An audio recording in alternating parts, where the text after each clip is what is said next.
To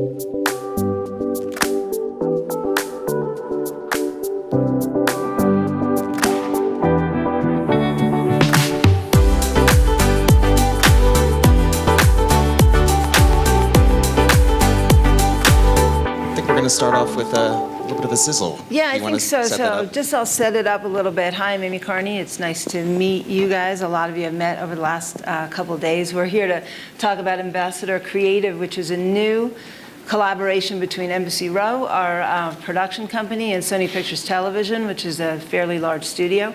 We're brand new. We're so new, we don't have a deck, so you can thank me for that later. Although I was saying to Doug, we should make next time we do this, every time somebody says the word influencer, make it a drinking game. It would be like hammered.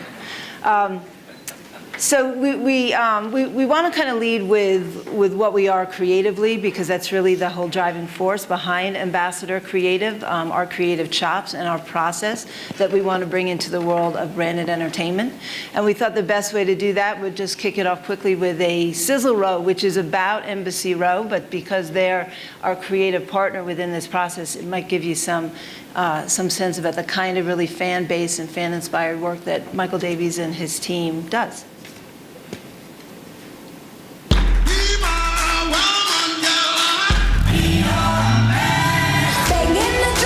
Oh yeah, babe. Nobody's ever called me babe. I'm glad that you're dancing about it. There's a tangible skill at work here. And you are now Andina Colwina. On that note, it is game time, everybody. Oh my God, I can't believe it. You have a face like a sock puppet. That's the nicest thing anyone's ever said to me. Would Conan survive the zombie apocalypse? Vote right now. I've survived network TV. Wow. Give it to me, I'm worth it. We're gonna play a game called Fun with Helium. The time has come for you to plead the fifth. Here we go. Okay, good. Yippee-yi-yay, motherfucker. What is the hardest drug you've ever taken? Ecstasy. Comedian Nick Kroll is here, and he's threatened to bring a child with him, which is why I'm baby-proofing my house the only way I know how. Terribly, and through advanced editing techniques. Dwayne Bowe says he's going to score more touchdowns this year, because saying he'd score less would be negative. No, literally, it would be -1, because Dwayne Bowe scored 0 touchdowns last season. It's sabotage time. Check it out. Look at my tuna tail. Win this auction. You can force one opponent to wear this for the remainder of the challenge. Does Selma Hayek need to be berated for that big aspiration? It's like rerun from What's Happening. Yes, it is like rerun. I'm on fire. We love new Premier League characters. We particularly love them when they are follically challenged. It's Glenn Murray, Rog, but what a game he had. Goal, meaty English, comb over.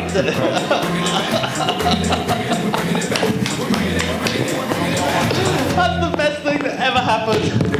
I'm on fire. And that was Michael Davies at the end, so you can see who he is.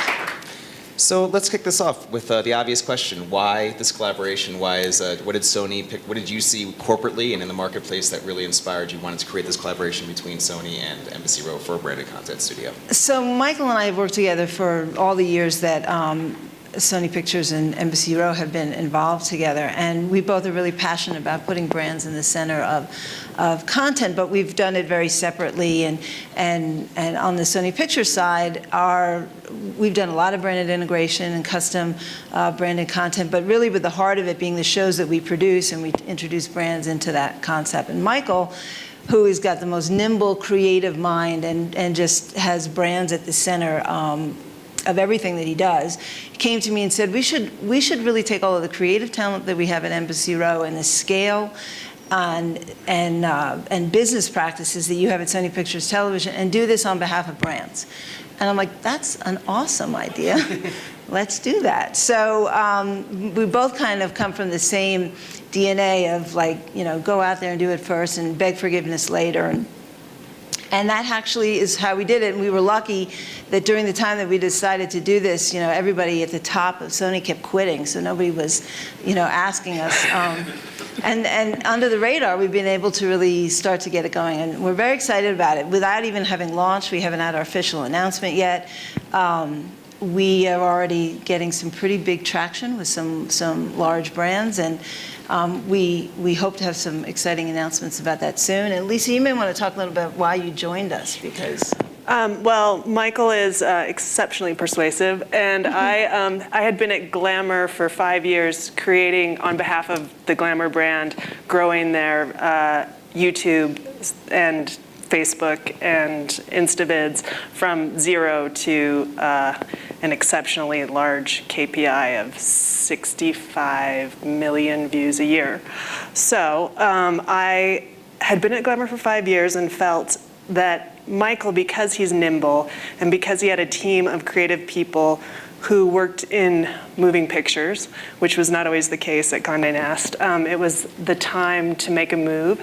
And also because I knew that brands were going to desire more video content, I thought it was the perfect time to work with Michael on creating video on behalf of brands with an editorial background and a storytelling background that would bring branded content out of, that could elevate branded content.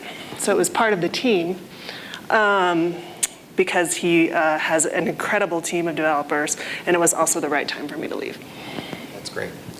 And Amy, sitting at Sony Pictures Television, a very traditional entertainment company, what have you seen the impact of branded content is within that world, and has it really made a big impact within Sony? Yeah, I was writing a list for Liz Coleman. I don't know if you guys have had a chance to meet her. She and Jamie Blank, they work with us on the initiative, or they're in the back of the room. And off the top of my head, I was just writing down all the brands and the different projects that we've done over the years that I've been at Sony, which is 13 years now. And it really, they fit into every brand category, from packaged goods to food to auto to finance to credit card. We've done it integrated into the shows, or we've created custom content, but they've always really been at the heart of it, kind of a revenue generator for the existing content that we have. And that was really the purpose for it. Michael was the one being able to use the nimbleness and the creativity of Embassy Row, where we could do it, where we put brands in the center. And somebody said yesterday that the success of these things is important to have an ambassador as an advocate for the brand, which I thought was great, because that's our name.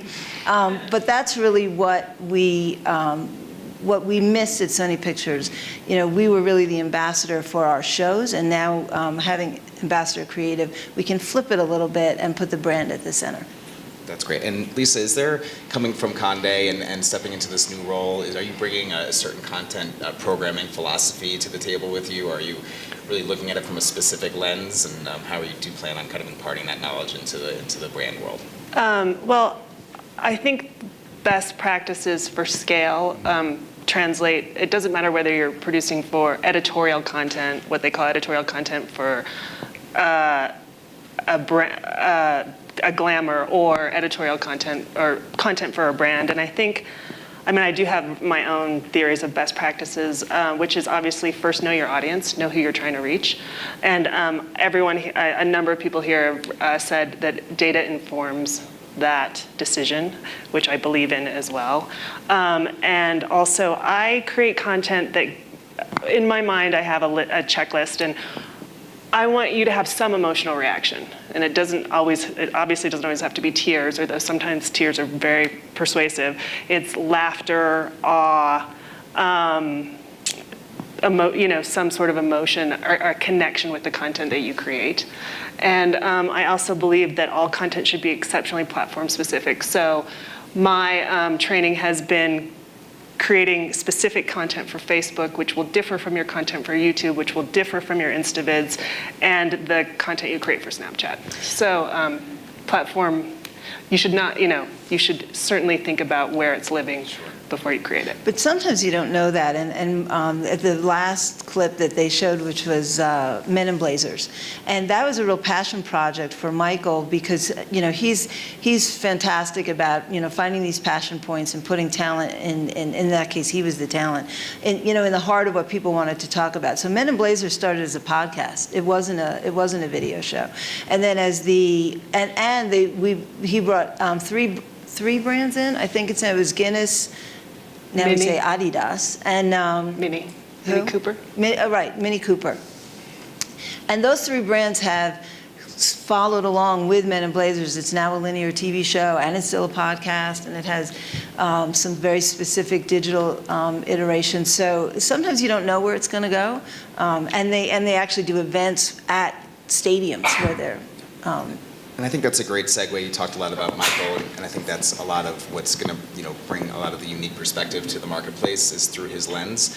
But talk to me a little bit about, why, there's a lot of branded content studios popping up out there right now. What makes Ambassador different? What makes it unique? And I'm sure it starts a lot with the CEO, but how does it extend beyond that? I think what makes Ambassador different is we really do have the center, whether it's Embassy Row, whether it's Sony Pictures, the creative is what's driving everything that we do. We're not a technology company, and although we do believe in data and technology to find the right audiences and get our message out there, it always starts at the creative process. And I know that there are a lot of people out there that want to do branded content, and they do, and can do an exceptional job, but there aren't too many that live and breathe and just, everything that we do is about the creative, and to be able to bring that strength to brands, because more and more now we're having brands come to us, but it wasn't anybody's full-time job. It was something that we were kind of doing on the side, or, I've got this opportunity or this idea, but now we have people fully focused on it, and having the creative partner and the scale of Sony Pictures that gives us also access into Sony Music and gives us access into PlayStation. There isn't anything else like that I'm aware of. And I'll add one thing, which is working at Condé Nast from the beginning of their pivot to video, video was the bastard child to print, and therefore our budgets were exceptionally small, and our KPIs were exceptionally high. So I learned there, and I think Michael is exceptional at this too, to be very cost effective. And I think what Michael does really well is excellent creative at a reasonable price, and what I had to do was learn how to create content for Glamour that looked great, was on brand, and also cost effective. So I think that differentiates us slightly from our competitors. Absolutely. Yeah, because at Sony, we're not that cost effective. We really needed them. And Lisa, do you bring, from all that experience and really having been in the trenches, do you bring a certain philosophy or set of rules around branded content that you kind of bring to the conversations when you're starting these projects off? Well, I think I always want to know what problems a brand is trying to solve. Either they're trying to reach a specific audience, they haven't gotten their message out. I'm a big believer in asking a ton of questions, and then trying to obviously stay true. I started in television, and I started in talk, and I've always, even if you have a host, your host is your brand. You're always working for a brand. Glamour is a brand. So what the content you create has to remain true to the ethos of whomever you're creating it for. And in addition to that, also has to be entertaining. Everyone's gonna, entertaining is, either entertaining. That's it. Yeah. I agree with Lisa. I think you have to have curiosity. You have to collaborate from the start of the project all the way to the end, and you have to be able to communicate every step of the way, because the thing that you don't know that's going to derail you is the thing that's going to derail you. If you're not communicating, it's a problem. So would you say that success is really, success might be different for most projects? Like there's not one rule for efficacy necessarily on all these projects. It's more about listening to KPIs and creating a custom roadmap for that. That has been true for me. I would say that as well, and it really depends on what, you know, does a brand want engagement? Does a brand want, scale? It's, I think if you create excellent content design, with a mind for scale and you do it well, it will. I hate, though, when they change it halfway through. It makes me insane. Absolutely. When I say they, I mean, a brand or an agency, everybody's on board, the start of it is excited about the project, everybody, we're all in agreement. And the KPI is sales, which is sometimes a little bit of a black box because I don't have insight into the sales data. I kind of have to have an arm's length relationship with that. But okay, if that's what we're trying to go for, and then the sale went so well they literally don't have the product on the shelf, and that's happened. And now everybody's a producer. And, well, don't you think she should say it that way? And I'm like, we just sold every product off the shelf. So anyway, am I venting? I'm sorry. Let's end with this. It's obviously a fast-changing marketplace and world right now. Consumption habits, technology, all of these things. What are you both excited about in the immediate future, and what are you really excited to dive into with brands and just in general? I think you can think of particular campaigns for brands and create either a series of videos or for a number of platforms, but I truthfully am most interested in a return to the early days of television, which I ultimately believe that shows, whether, regardless of platform, YouTube Red, Amazon, that shows that not only is there an opportunity to create excellent video series and excellent content for brands that are short form, but I believe that there's an opportunity for long form content as well. Yeah, I would second that. I've had a number of conversations over the last 2 days with some of the different brands, and some of the stories that can be told, I'm excited about that. And having, I've got a team of people that do advertiser sales into linear shows. We have a team of people that work with digital platforms. But now to be able to have a team of people where we can tell stories on behalf of brands and use those different vehicles or some of the technology that's out there to amplify that, I'm excited about it. Yeah, whether game shows or documentaries or excellent short-form video series, but I think the opportunities will only grow for brands to align with excellent content and excellent formats. Absolutely. So that brings us to the end of the questions I have. If you have anything else, I don't know if anybody has any questions in the audience for Amy or Lisa, but we have a couple minutes left. Okay. Well, thank you very much. Thanks, guys.